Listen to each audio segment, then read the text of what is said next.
Bienvenue sur les chroniques du docteur Poupou, pharmacien. J'aimerais vous parler de l'actualité, le hantavirus, on en parle beaucoup, et venir à l'essentiel, et parce que ce matin, comme vous tous, avant d'être scientifique, je suis un papa, un citoyen, et on est tous inquiets. Mais là, la culture scientifique nous permet d'analyser les choses froidement.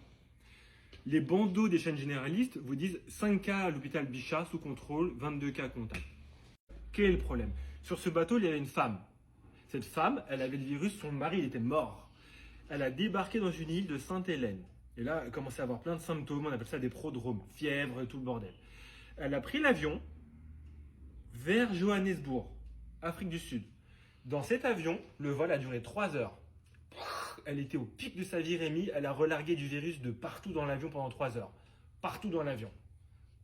Elle atterrit à l'aéroport de Johannesburg et là, elle va prendre l'avion pour aller vers Amsterdam. Vous avez tous pris l'avion? On descend, je suis pas bien, qu'est-ce qu'elle fait? Elle va aux toilettes, probablement. Pipi, vomi, peut-être, virus partout. Personne ne parle. Donc là, ça a relargué du virus partout. Ensuite, elle a peut-être touché, elle a pris une bouteille d'eau, elle a touché des distributeurs, elle a patienté dans le lounge, elle a fait la file d'attente pour l'embarquement. Pendant une demi-heure, on attend avant de présenter son passeport. Elle a relargué du virus partout autour d'elle. Elle est montée dans l'avion. Dans cet avion, c'est là où il y avait les 14 autres cas contacts français qui attendaient sagement leur vol. Là, elle s'est assise, mais comme tout le monde a vu qu'elle n'allait pas bien, ils l'ont débarquée. Elle est restée pendant 30 minutes dans l'avion. Eux, ils sont repartis vers Amsterdam. Elle a été débarquée. Pendant ce temps-là, tu as les gens qui sont venus l'aider. Madame, vous n'allez pas bien, asseyez-vous sur peut-être un fauteuil roulant. Elle a craché du virus partout dans l'aéroport. Toutes ces équipes, ils sont cas contact. Tous les gens de la file d'attente, ils sont cas contact. Dans l'avion de Johannesburg vers Amsterdam, ils sont tous cas contact. Donc on ne parle pas de 22 cas contact, on parle de plus de 300 personnes sur 2 vols différents. Donc déjà de plus de 600 personnes. On parle de tout un aéroport. Alors effectivement, on n'était pas collés comme dans une salle de cinéma, ce que vous voulez. Mais il y a eu ce virus partout. Premier point. Si jamais on est infecté par ce virus, quel est le gros risque? Le gros risque, c'est une mortalité élevée. Syndrome cardio-pulmonaire à hantavirus, SCPH. C'est quoi le syndrome cardio-pulmonaire? Ce qui se passe, c'est que le virus, il rentre. Il vous infecte. La machinerie cellulaire, réplication virale, multiplication, telle une photocopie, ça peut prendre de 2 semaines à 6 semaines. Puis ça progresse très lentement. Au début, on a un petit rhume, on n'est pas bien, nausée, fièvre, comme un banal rhume.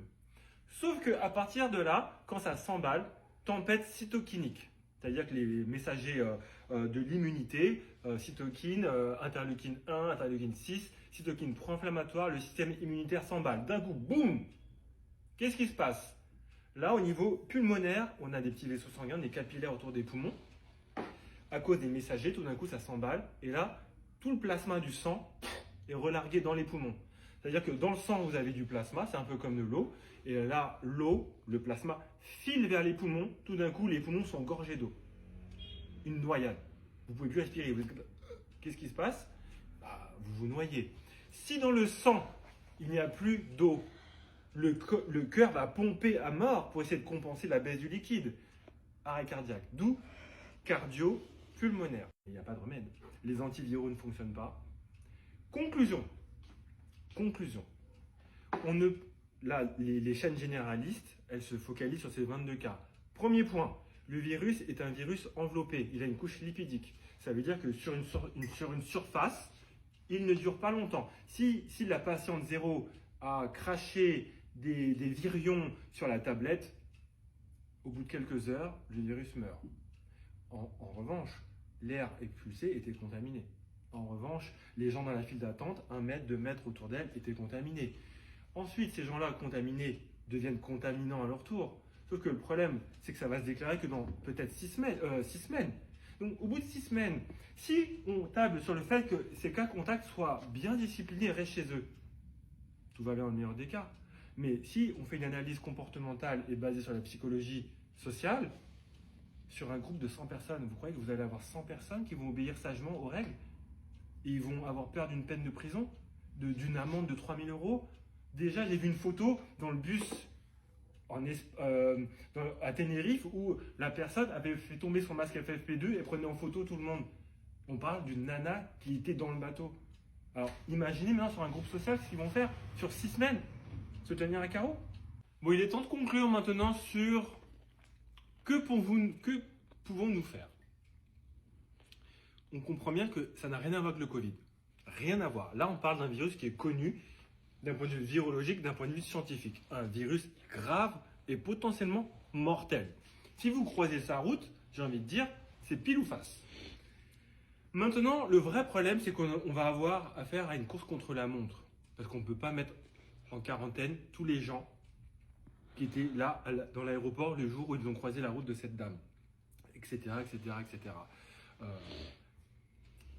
Dans un mois, tous les gens qui ont été en contact avec cette femme développeront des symptômes, oui ou non.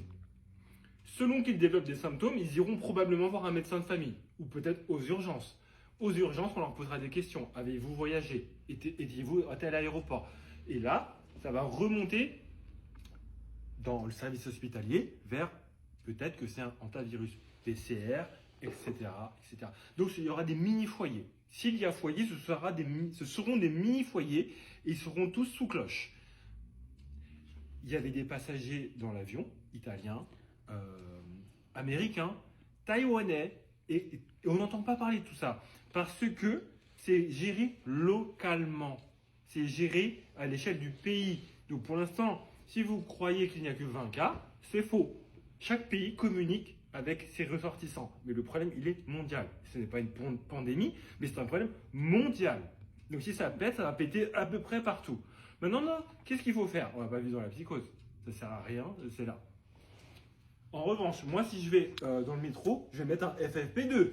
Je vais mettre un masque, le masque à l'ancienne. Là, c'est pas une question de psychose, c'est de la prévention. Si vous prenez le métro, le bus ou si vous êtes dans un espace confiné, je vous conseille de mettre un masque, gel hydroalcoolique. Parce que maintenant, le danger, il va venir de partout. Parce que les gens qui étaient à l'aéroport, ils vont pas vous dire qu'ils étaient à l'aéroport. Les gens qui sont en quarantaine, si ils enfreignent leur quarantaine, vous serez exposés. Donc, en fait, c'est fantôme, c'est silencieux. On ne sait pas qui est qui. C'est peut-être le gars que vous allez croiser dans la rue.